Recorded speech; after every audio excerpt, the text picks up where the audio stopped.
Time for me to welcome in two big LeBron lovers. That's Keyshawn Johnson and Paul Pierce. Well, Paul used to at least be objective about LeBron, but now he's caved into the king and said if LeBron wins this year's championship, LeBron has to be the GOAT.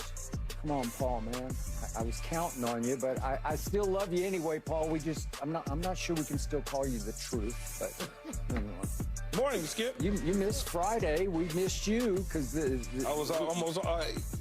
You'd rather have me today than Friday. That's true. I wouldn't have been no good to you. I was almost dead. Well, I'm glad you're alive. Yeah, me too. You look like you weren't even close to dead. So, way to go. All right, let us start with LeBron James, who probably has never been hotter in his life than he was yesterday evening at Brooklyn, where he did tie his career high for threes by hitting 9 of 10, which launched him up to 40 points, 17 of those in the fourth quarter. And Nets fans gave him a standing ovation when he finally left the game with about 2 minutes left. Lakers 116, Nets 104. So, Paul, did this performance clinch that LeBron's now the GOAT? No. Let's start that. Scratch that question. Definitely did. How impressed were you by this performance in general? Well, originally I was just like, oh, that's just another night at the office for LeBron. I mean, 40 points. But then you forget he's in year 21. He's 39 years old, and it's this late in the season. And so you have to just continue to just appreciate his greatness at this stage of his career. I mean, Brooklyn, you're playing a team that's looking to go on vacation in 2 weeks. I get it, but you still got to be able to put the ball in the basket. And this has been impressive, Skip, and I'll tell you why, because this is the Lakers' best stretch, I believe, of the season, going at the right time, going into the playoffs. And for me to look up and see LeBron, since the All-Star break, he's playing more minutes, averaging more points. Before All-Star, 25, now 27. Assists have gone up, rebounds have gone up, but the most impressive thing is his shooting percentage, 57 from field, 48 from three. This is all after All-Star. 48 from three. This is all after All-Star break. And for the year, he's shooting a career high from three. He is. And so we just got to continue to appreciate his greatness. Hopefully he can carry this over into the playoffs. Hopefully, I don't want to see him at the 8th or 9th seed. Hopefully they can get to the 7th seed, because if they get Denver, I don't see them making it out of the playoffs in the first round. Supposedly they win the play-in game. And so, but this is nothing short of impressive, and you just got to marvel at his greatness as he continues to push the bar, so I appreciate it. But I think, with LeBron, the bars stands on how many championships he can win. So we have yet to see that. Yeah, it's extremely impressive. Paul talked about all the statistics and all the different things that he's been able to accomplish since the All-Star break. But you think about it, Skip, there's only two guys in the history of the NBA, 39-plus years old, to be able to do what he did last night. One is Michael Jordan and LeBron James. Yeah, but Michael wasn't even in the same I was gonna say with this. I was gonna say that 40-year-old, 39-year-old Michael Jordan, that was just like, I don't know what it was.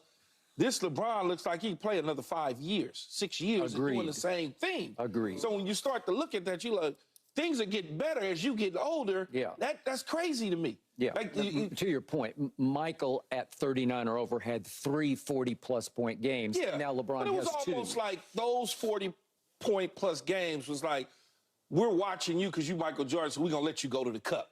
He wasn't hitting 9 or 10 threes. No. And doing step backs in the corner and he was not knocking them down. I'm not taking anything away from Michael. No. I'm just saying at 39 years old, it's impressive. You are correct. I mean, you talk about the fourth quarter, 17 points alone in the fourth quarter. Now you discount a little bit maybe because it's the Nets, but like Paul said, you still got to put it in the bucket. You still got to put it in. The Dallas Cowboys been hanging around the rim for a while, right? Ain't that what the owner said? That's what we haven't put it in yet. Several times. Yep. So you talk about the fourth quarter, 17 points, 5 or 6 from the field, 4 for 4 from 3. Like that, if he can continue this and do the things that he's been doing, the Lakers can wind up in a really sweet spot come playoff time. Yep. And look, they took everybody to play 30-plus minutes for them to beat the Nets. When they had a commanding lead, and all of a sudden they kind of shrunk a little bit. And then they got back in it. and then they took care of business and finished them off. I like it. I mean, they can finish 5-1 on this tour. They got Toronto and Washington. I think if they take care of them, then you come home to Cleveland, you set yourself up and be in perfect position come playoff time. I'm all in, Skip. Okay.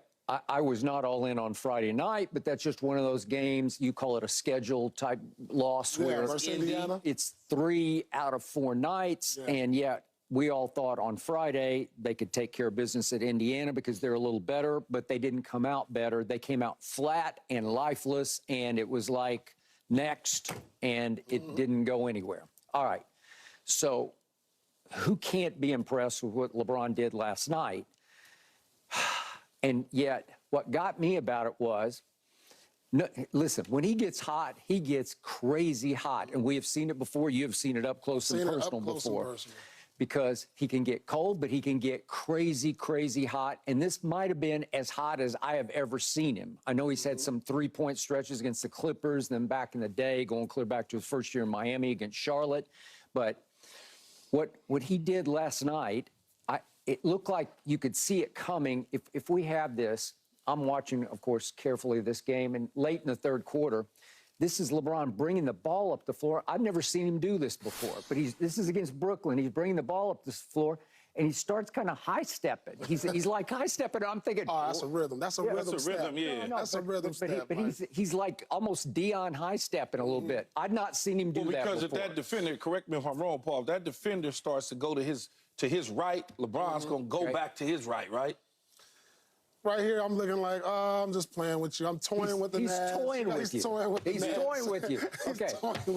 All right. So punch it once or twice. He's toying with him right there. So my first thought was, LeBron, it's just the Nets. Save it for somebody who really matters. But the point was, he was feeling really good last night, and that predicted to me what was about to come. And then we hit the fourth quarter, and I think we have the whole tape of all the shots that he made in the fourth quarter. Let's just blow through it for anybody who might not have caught the game, just to get a sense of how hot he was. That's about 3 feet beyond the line, and he didn't hesitate. And now he is really feeling good about himself. So he goes to the rack, and that's easy. He could do that just whenever he wanted to. And that's the shot of the night, that fadeaway in the corner. And that's the one that's just a heat check where he says, well, he should have probably done the Jordan shrug. He's going to crown himself. So then he goes to the bench. He gets a standing ovation, which was something for the Nets fans. It was almost like Madison Square Garden, where they don't have their own. So when somebody great comes to visit, they have to sort of appreciate the greatness of the visiting star, right? Because they don't have their own. And so they give him a big standing ovation. But then he goes to the bench and he crowns himself. And I'm like, come on, LeBron, it's Brooklyn. That they are. I knew that would bother you. 29 and 46. 29 and 46. I saw him do that. I said, Skip gonna have a real problem with that. Well, who shouldn't? I mean, seriously, did you ever see Michael Jordan crown himself? Did he ever crown himself? But he who wasn't needs to crown yourself? Well, why don't you just let people crown you? You don't have to crown yourself. I get it. Right? I mean, I get it. Yeah, you do. You know I'm right about this. I didn't say you was wrong. Okay, thank you. I didn't say you was wrong. I didn't say you was right either. So if Ben Simmons had been healthy this year, that's a matchup for LeBron, because Ben Simmons is like 6'10", and he's long and he's agile, and that would have been, you do that kind of work against Ben Simmons, you've got something to talk about, but they don't have anybody who can guard him. So he went off. And Keyshawn, I thought of you last night because my first thought was, man, I want to see this in the postseason. I just do. I want to see it in fourth quarter. I want to see a fourth quarter like that against Denver, because I had to sit through. I picked him to beat Denver last year. But he wasn't doing this, Skip, last year at this time of the season. He wasn't doing what he's been doing for the Lakers. He just wasn't. Okay, well. But he may be able to carry this into the postseason. Okay, well, I sure hope you're right, because I picked them to win it all. And what troubles me the most is LeBron just keeps on playing minutes. Yeah. So he played 37 more minutes last night. Would you believe that LeBron James is 4th in the NBA in minutes per game? Yeah. 4th in the NBA at age 39 and year 21 down the stretch. What do we have, like 9 games left? 9 games. And he's 4th in the league in minutes played. That is what I call basketball suicide. It's like, what are you doing? What shouldn't so who's somebody won? Who's like one? I don't know. I didn't look it up. You should have looked it up before the show. I didn't even. Yeah. I mean, at this think age, he about shouldn't be playing these top. You know, it's disturbing when I look at this game, though, with the Nets, that the Lakers bench had 2 points. Like, I'm not sure they're going to survive a playoff run if they can't get production out of the bench. If LeBron has to play Well, that's 30, what I said, Paul. See, you're right. You playing against the Brooklyn Nets, LeBron shouldn't have to play 38 minutes. Yeah. You know, like when they played Memphis, he didn't play a lot. They got the job done early. Clearly, Brooklyn is looking at vacation plans already. And so I feel like they should have came in, took care of business. Guys off your bench should have gave him some type of rest. Yeah, no question about it. So, like, that's the only concerning thing. And then you got Washington and Toronto coming up, who they're already on vacation anyway. But those are young legs. And you got to try to find minutes for these other guys. Like, LeBron should be resting these next 2 games. He shouldn't be playing 38, 40 minutes. These are games where if you could keep him around the 28-minute mark. I agree. Especially this late in the season, then the other guys are doing their job. All right, but there were some minutes played last night by somebody on the bench that was a revelation, because all of a sudden we had a Gabe Vincent sighting last night, and he played 14 minutes off the bench. On offense, he was completely out of whack because he hadn't played all year, but he tried hard on defense, and he got a little run, and he got his legs up under him a little bit. And that's huge for them, because I wasn't sure he was going to come back at all. The concerning part, like Paul said, though, when you got your starters, all of them playing over 30 minutes, and then it's some even in the mid to high 30s, that's a lot against a Brooklyn team. Now, Gabe Vincent coming back, surely from a defensive standpoint, you should be able to get yourself in a rhythm. We're not expecting him to score points. We're expecting him to defend. Yeah, so, but he'll get but his we're not shot back. expecting that, though. We need defending. We got points. We got people that can score. Although I also thought of you on Friday night, because D'Lo came up with, 3 points on Friday night, and here we went again. It was like, well, what are you doing? What I'm saying. I don't know. That's what I'm saying. That's what I tried to say. I'm like, before I left, I told you and Rachel, I'm like, he can't score 44, then 28, then give me 2, and give me 3. Like, it's unacceptable. Yeah. And so when you put yourself in that position come playoff time, he's going to be a guy that I wouldn't be shocked if the Lakers benched him during the playoffs, if he put out that type of output. I wouldn't be shocked. I know, but it's just horrible. I mean, I watched him score 44 points against Milwaukee by himself. If he put out this output that he put out, who do you go? You're depending on Spencer Dinwiddie, who just played 21 minutes. I wouldn't be shocked if the Lakers played 21 minutes and went 0 for 2. No, but I wouldn't be shocked though if he give you that same performance that he's giving you on Friday, and then after the 44-point game that the Lakers look up and D'Angelo wind up sitting over there with us. I wouldn't be shocked. I would not be shocked. I don't know who they go to. I don't know who they would go to either, but this is a do or die situation, and you know how LeBron is. Yeah. He ain't gonna stand for that. Especially with rumors swirling around that Trae Young might be in a landing spot in Los Angeles next season. That would be a mistake. I'm not the GM. I think that'll be a mistake. Yeah. I'm not the GM. I'm just telling you the rumors that's swirling around. Yeah, I think that. I mean, you got to understand, LeBron needs guys that can knock down shots. I'm not the general manager. That don't need the ball in their hand. But we're going to get to that. That's all right. We're going to talk about that. Hey, man, I'm just giving the news. I don't make the news. I'm just giving it. Yeah, we're going to get to that. So, Paul, you watched LeBron take over the fourth quarter the way very few superstars ever take over a fourth quarter, where it was all him all the time. Yeah. Good or bad for the long run, not for the short haul, but for the long run. Well, because you've had issues with the sort of the chemistry of trying to play with LeBron. Does this hurt the chemistry over time? No, this is what you want, Skip. This is what you wanted from him versus Denver last year, where it just seemed like in the fourth quarter he ran out of gas. LeBron was able to preserve himself through 3 quarters. Yeah, he settled for a lot of threes, but he made them. Then he said, all right, I'm going to go to the bucket in the fourth quarter where he shot a high percentage. This is what you want from LeBron. This is how he should pace himself during the game. He should have himself completely energized for the fourth quarter, something left in the tank, because we saw last year in the playoffs, he just ran out of gas and couldn't hit the shots necessary in the fourth quarter, where they're going to need him the most. And so I like this. I like the shot distribution amongst the other guys. Austin Reeves, 11. I liked him to get about 12 or 13 shots along with D'Angelo Russell. But what impressed me more is I like the assists ratio between them all, which tells me LeBron is having confidence in D'Lo when I see him get 6 assists. Reeves, he getting 6 assists. LeBron, he ends up with 5, 6 assists. So that's telling me LeBron is coming off the ball, allowing them to make plays, which gives them confidence within the offense and them that's just not standing around taking spot-up shots. And so that's what I like to see. But also on the flip side of it, I like to get more production out of their bench so they don't All right. ride LeBron James to death in I the keep playoffs. hearing this same phrase over and over again about what happened last year against Denver, ran out of gas. And I'm thinking, wait, this He spends $2 million. He spends $2 million a year on it. He's the best conditioned athlete in the history of sports, and he ran out of gas in the conference finals. He didn't look like breathe in Denver, though. Okay, I got it. 2 of those 4 games were in Denver. I give you that. But he did not look out of gas against Memphis in the first round, and he definitely didn't look out of gas against Golden State in the second round. But you got to punch against Denver. You got to push the pedal all the way to the floor.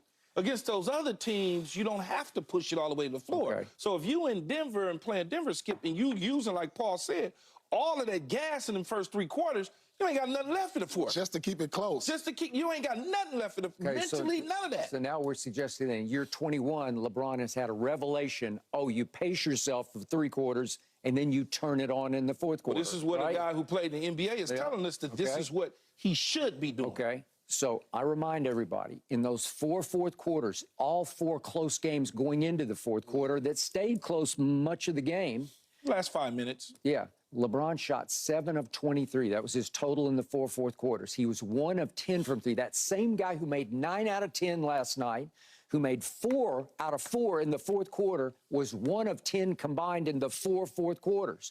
And even the closeout game, it went to the final drop because it went to the last 2 Laker possessions to tie the game, and LeBron got forced into a bad shot over on the left wing that hit the side of the backboard, and then he tried to drive, and Jamal cut him off at the pass and got a hand on the ball, and LeBron never even got the ball up to the rim. Yeah, I know. On Aaron Gordon and Jamal. He didn't bully it in 3 people. Okay. We've gone through this before. All right. But I'm just trying to reiterate, okay, so last night is the essence of LeBron James. That's what I want to see just maybe one time against Denver. They can play with Denver. AD can match up with Joker. Yep. And AD's still been playing big-time basketball, playing big, much bigger than he looks to me. He plays like he's 7'3" to me.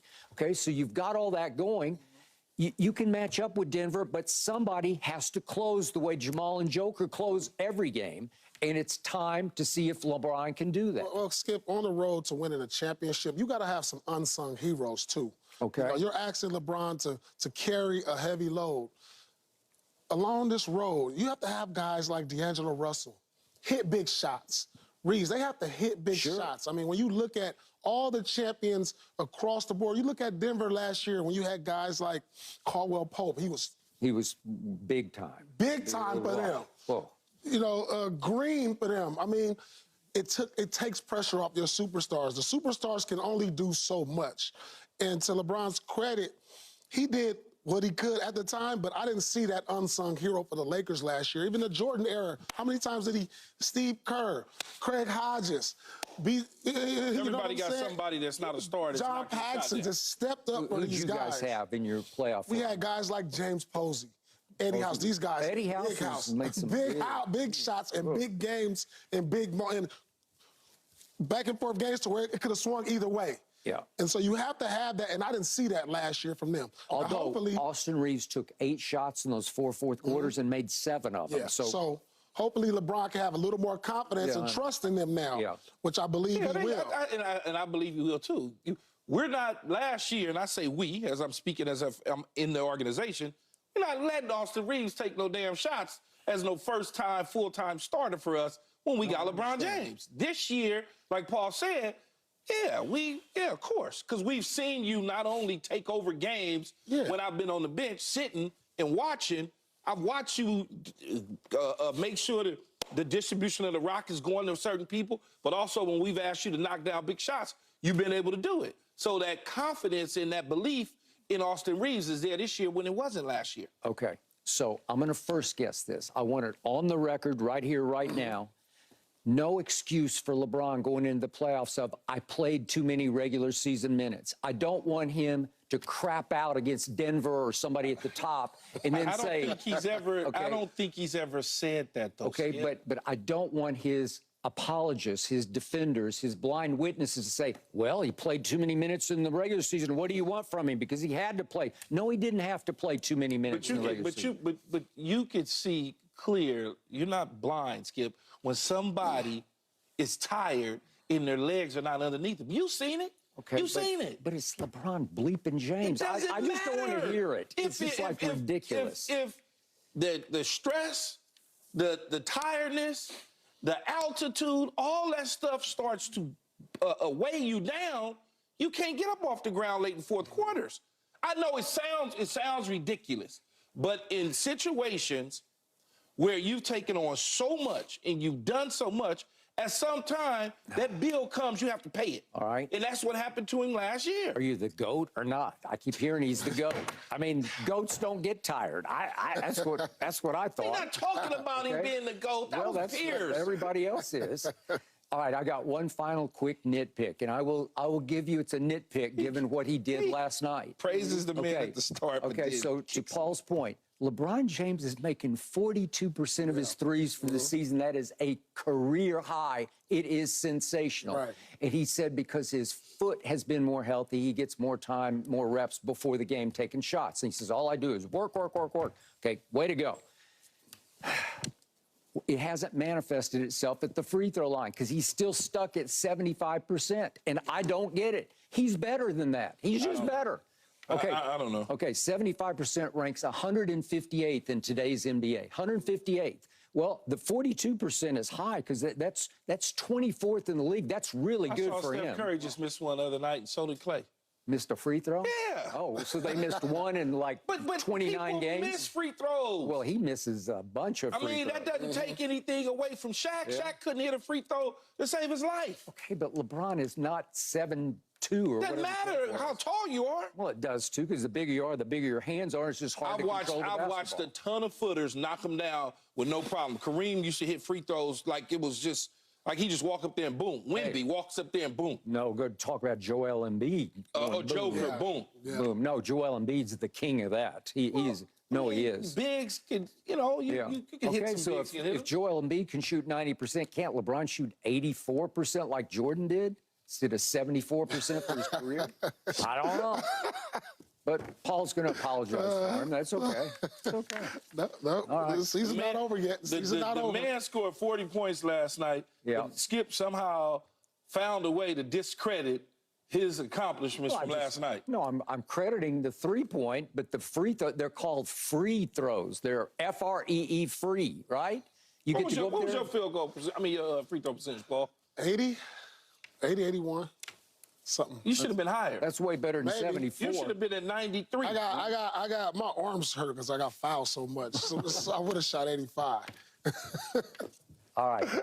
According to Skip, you should have been